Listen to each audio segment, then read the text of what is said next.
Suspense.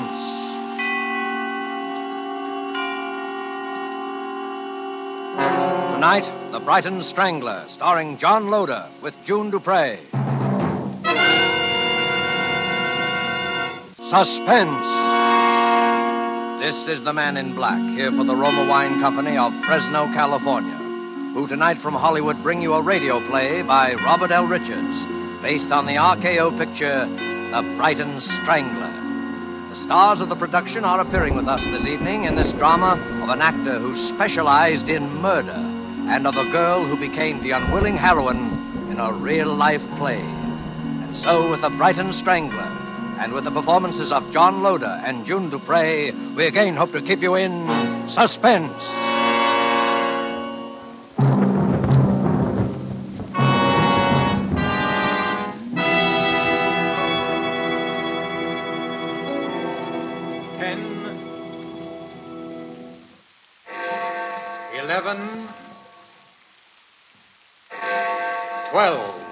Midnight and the New Year. Oh, Edward, it's been such a lovely holiday. April, my dear, I wouldn't stand too near the edge. The rail is very low and it's quite a drop to the street. I was only looking over the city. It's even a lovely night to have a holiday end, as long as it must end. All lovely things must end, my dear. Shall we join the others? It's a bit chilly out here on the terrace, don't you think? No. We can't go in just yet because... Because what? Because something has to happen first. What has to happen? You know what happened to the Lord Mayor of Brighton, don't you? He was strangled. On Christmas Day. And the Chief Inspector, 3 days later, he was strangled too, wasn't he? Edward. Don't try to pretend you haven't guessed who I am. No, Edward. You couldn't be... Go on, say it. The Brighton Strangler. You couldn't. But I did. My alibi for the Lord Mayor was very simple. I merely turned his watch back. And for the Chief Inspector, you yourself supplied me with an alibi. Remember? But why? Why? Because 10 years ago they conspired to send an innocent man to prison. And that innocent man was me. And now you, my dear, are the only person alive who knows. Edward, listen to me. We're in London. It's New Year's Eve. Don't you remember how... The silk cord. Edward, you're not going to... Yes. Help! Help! That's him! Stop! Stop or I'll shoot! You've got him! Dead. At last. The Brighton Strangler.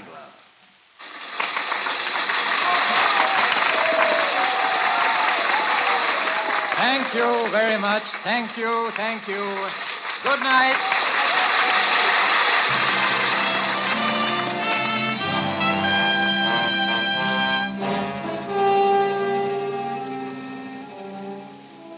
Oh, Reggie, it's so good. It's so good. I can't bear to close it, and it's making so much money. Well, you're the producer. Don't close it. Put someone else in the part. You know I can't do that. People don't come to see the Brighton Strangler. They came to see you, Reggie. To the public, you are the Brighton Strangler. Not after tonight, I'm not. I can't understand you, Reggie. Walking out on a play that gave you fame and fortune. I'm fed up. Fed to the teeth with it, that's all. Reggie, look. I won't speak for the play itself. It's only mediocre. I'll grant you that. But you've given it something. Just by sheer force of personality, you've made it authentic, terrifying, a tremendous psychological drama. Well, that's just it. Now, look here, Sheldon. Has it ever occurred to you that a man might feel if he strangled one more person, he'd go stark raving mad? But it's only a play, Reggie. Just make believe. Oh, you ought to know by this time that you're an actor, a good actor. It's never entirely make-believe. Yes. Now, look here, Reggie, look here. I'll tell you what I'll do. I don't want to talk about it. Leave me alone, can't you? But, Reggie, Leave me alone. Can't you understand? Leave me alone. All right. There's no need to get edgy. Oh, I'm sorry. Got any plans? Some service canteen shows. Well, if I don't see you, Merry Christmas. Yes. Merry Christmas. Good night. Good night.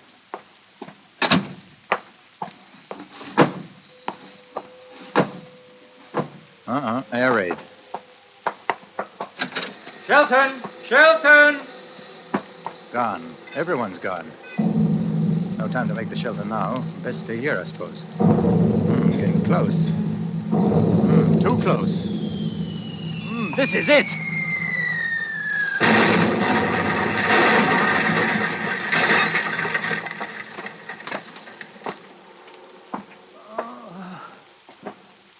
My head. It hurts. Hurts. Got to get out of here. Somehow. But where? Where? Here comes some of the chaps now. Are you all right, sir? Oh, you got a nasty gash on your head, haven't you? All right, why? Yes, I'm all right. Oh, here. Don't forget your suitcase, sir. Suitcase? Yes. Where you going? Victoria Station? Huh? Yes. Victoria Station.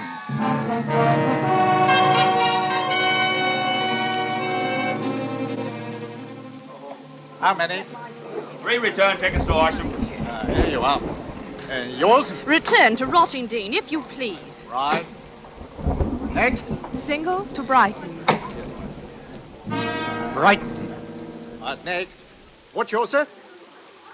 Single to Brighton.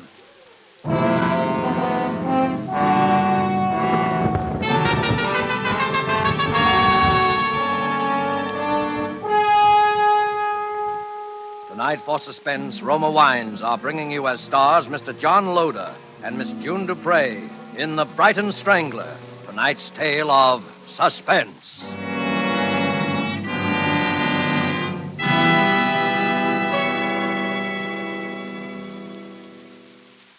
And now it is with pleasure that we bring back to our soundstage Mr. John Loder as Reginald Parker and June Duprez as April Manby, who now takes up the narrative concerning The Brighton Strangler, a tale well calculated to keep you in suspense.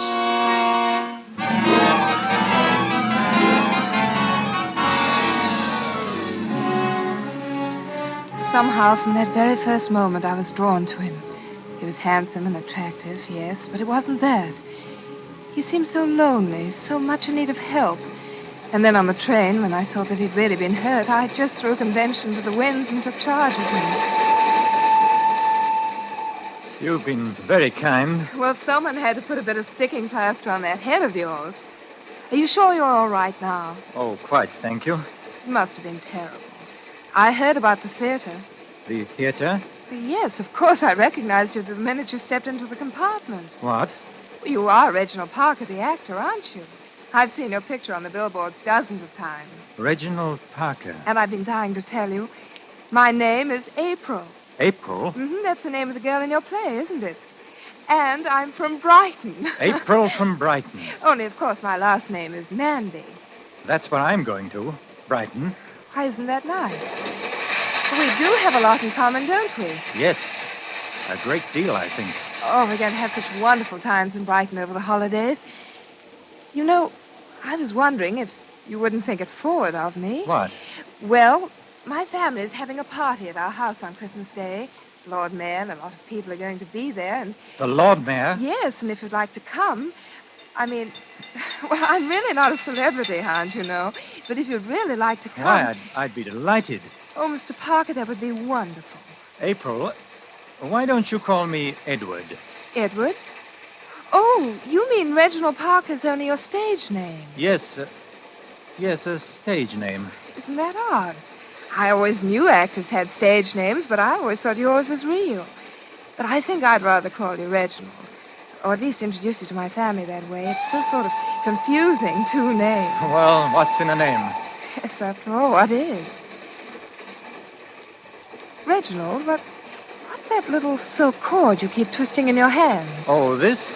Yes. I use this to strangle people. What? Oh, you mean in the play? Yes, in the play. Well, do you always carry it about with you? Always. Why? Oh, I don't know. For luck, I suppose. I've heard of actors having superstitions like that. Do you have many friends in Brighton? Friends? Acquaintances. I haven't been back for 10 years. They'll scarcely remember you, will they? The ones who are important will remember me. They will remember me very well.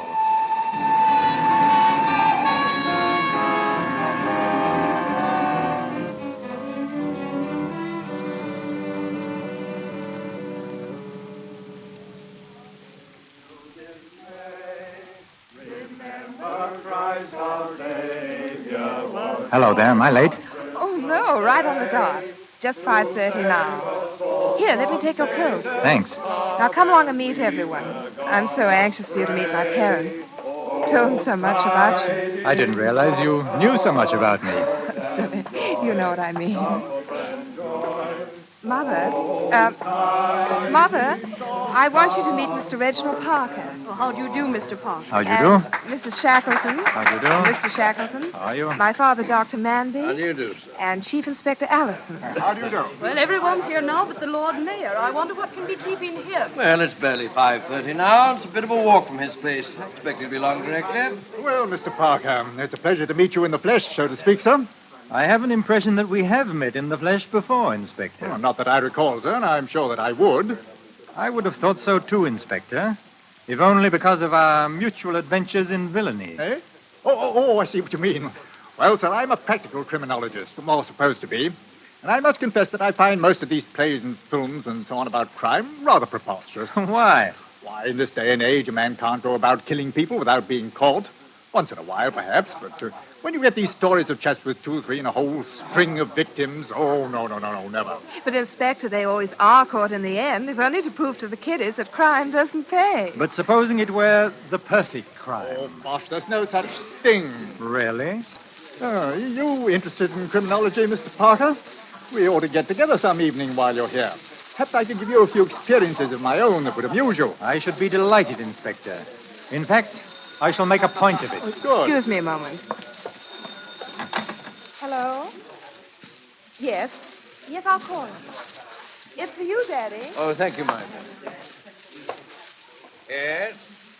Yes, this is Dr. Manby speaking. What?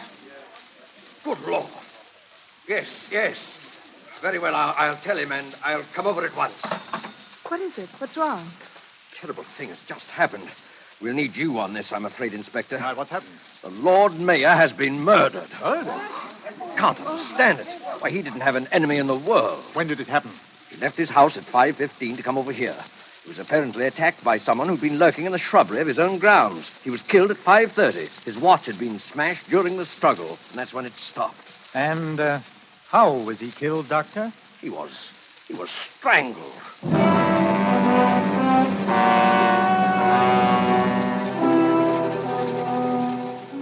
It was fantastic, of course. But there it was, that terrible coincidence. The strangling in Brighton. I must confess that my main concern was for Reggie. The way everyone glanced at him, the polite, standoffish way they talked to him, was enough to show they felt that somehow he was responsible for the dreadful thing that had happened.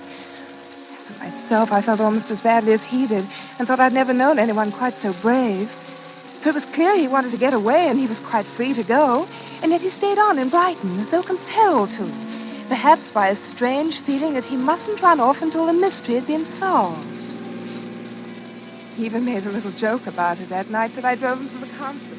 Well, this is one way of facing the music. Reggie, you mustn't say that. Oh, I'm sorry. I hope you didn't mind too much driving me down. Of course I didn't. I know you must think I'm a low dog for picking the one night when you wouldn't come along, but it's their only program of Rimsky-Korsakov, and I couldn't bear to miss it. I'll come another time, if you want me to. I want you to very much. Reggie, did you ever think that a play might have an effect on people who saw it? How? That someone might see it and want to do the same thing? Oh. Reggie, I think that's what happened. I think that someone saw your play and is trying to do the same thing in real life. Some poor creature with a twisted mind. A twisted mind. Please don't think I'm blaming you. But a play like that should never have been written. Should never have been allowed. Perhaps it was just fated to be that way. The only thing I can think of to explain the things that have happened. Does it make a great deal of difference to you? Difference? In the way you feel about me? Oh, Reggie, no. I'm glad of that, because I think quite soon now, perhaps after tonight, I shall have something very important to tell you, April. Oh. Well, here we are. Well, thanks for bringing me, and you will pick me up. At 11:30 sharp.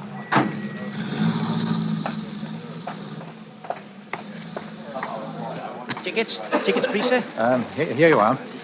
First stall on your right, sir. First seat in the last row. Am I late? No, sir. It's just about to begin, sir.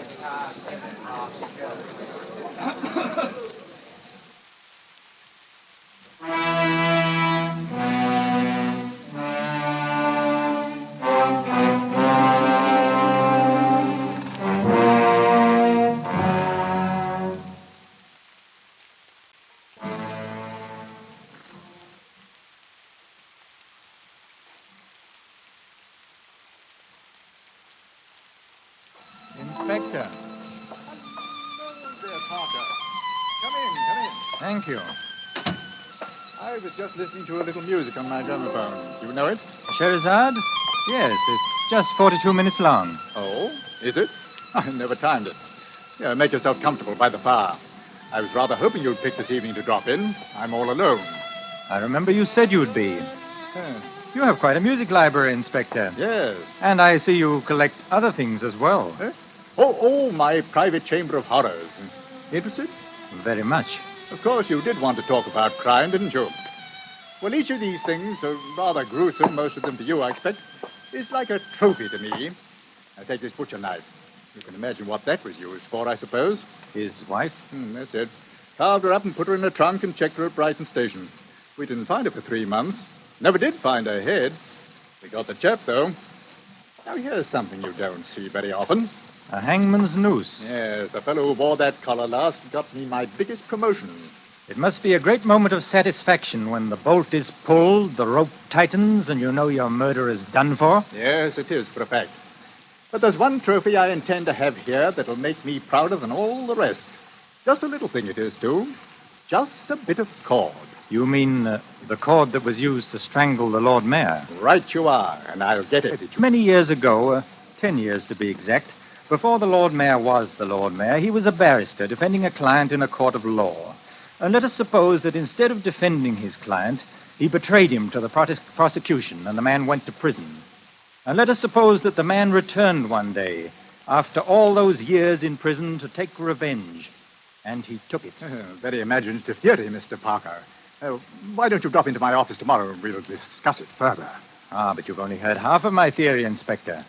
Let us also suppose that the representative of the prosecution to whom this innocent man was betrayed was someone more interested in collecting trophies than in seeing justice. An ambitious man.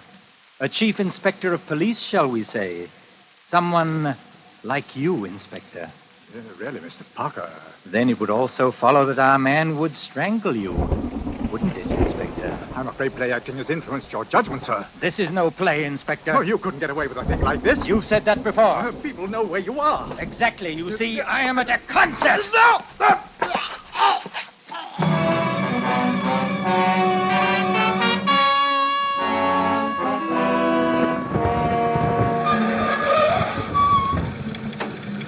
Oh, there you are. Been waiting long? No, it's just over. Did you enjoy it? I don't think I've ever enjoyed a concert quite so much in all my life. Really? Do you have a wireless in your car? Yes, there it is, right in front of you. Oh, yes, of course. I thought we might hear a bit of news. Mm-hmm. Under intense anti-aircraft fire, the raiders were driven off. However, with only a minimum of damage to non-military objectives. I have just been handed a dispatch from Brighton. The Brighton Strangler has struck again. At approximately 11 o'clock tonight, Chief Inspector Allison of the Brighton Police Force was found dead in his flat. Reggie. He had apparently been murdered in the same manner as the Lord Mayor of Brighton, only 3 days before, by strangling. Again, there were no clues to the killer. Reggie. It's fortunate, my dear, that you and others know I was at the concert this evening. Fortunate? Because otherwise it might seem almost one coincidence too many.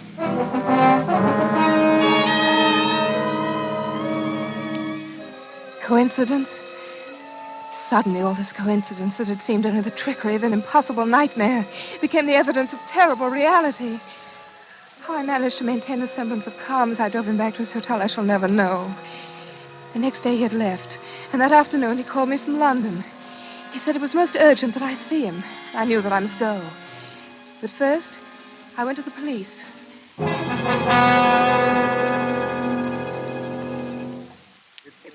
Fortune came to us first.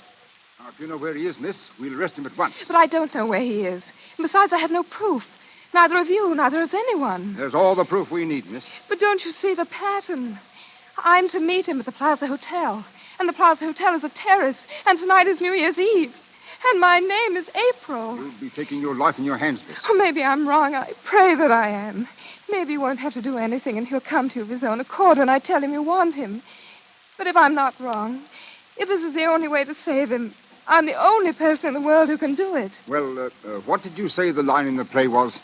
He says, And now you, my dear, are the only person alive who knows. The only person alive who knows. You do have a script of the play, don't you? Oh, yes, yes. Because you'll have to come right in on cue. Do you have a copy of the play for yourself? I don't need one. I know it now by heart.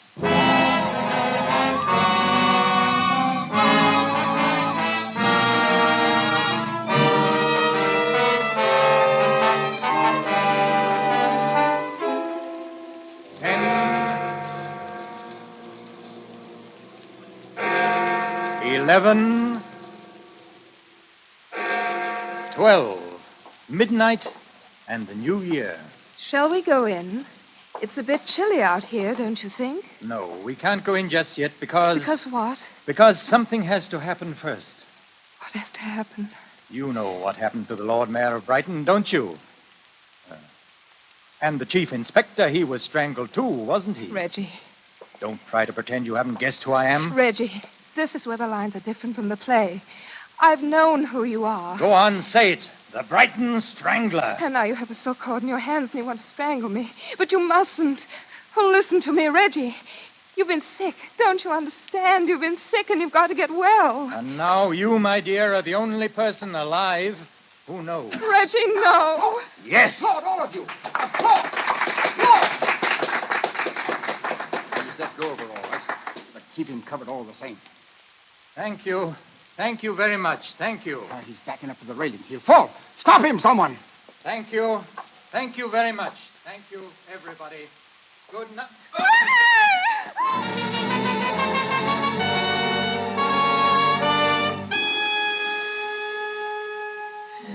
As though in a trance, bowing as he had so often to so many enchanted audiences of the Brighton Strangler, he stepped backwards towards the low parapet as though again leaving the stage, and fell. We found him on the pavement below. He was still alive. It's April from Brighton. We were bombed, weren't we? And then I heard applause. I think I'm hurt, but you'll help me, won't you? I want to take just one last curtain call.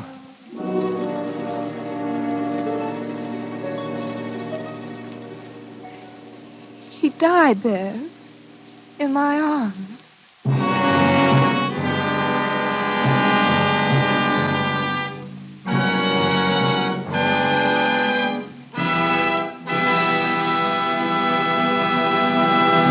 And so closes The Brighton Strangler, based on the RKO picture and starring John Loder with June Duprez. Tonight's study in Suspense. Suspense is produced, edited, and directed by William Spear. Before we bring you news about next week's program, I should like for our sponsors, the Roma Wine Company, and for all of us who collaborate to bring you Suspense, Mr. Spear, our producer-director, Lud Gluskin, our conductor, Lucian Marowik, composer of our scores, Vern Surrey and Ralph Cummings, our sound crew, Bob Anderson, engineer, and Truman Bradley, our announcer, to wish you a very Merry Christmas. Next Thursday, same time, you will hear Miss Ida Lupino as star of Suspense. An open telegram from Washington concerning the merchant marine, which should be listened to with vital interest by eligible members of our audience. United States shipbuilding program is being increased at enormous rate. Contracts have been awarded for hundreds of additional new ships. Every one of these ships must be manned by 40 to 50 men, most of them with previous sea experience. Long Pacific distances and expanding supply problems call for continuous employment of large numbers of men and ships until Japan is totally defeated. Universal demand for strong post-war merchant marine makes post-war opportunities in these jobs fully as great as in any American industry today.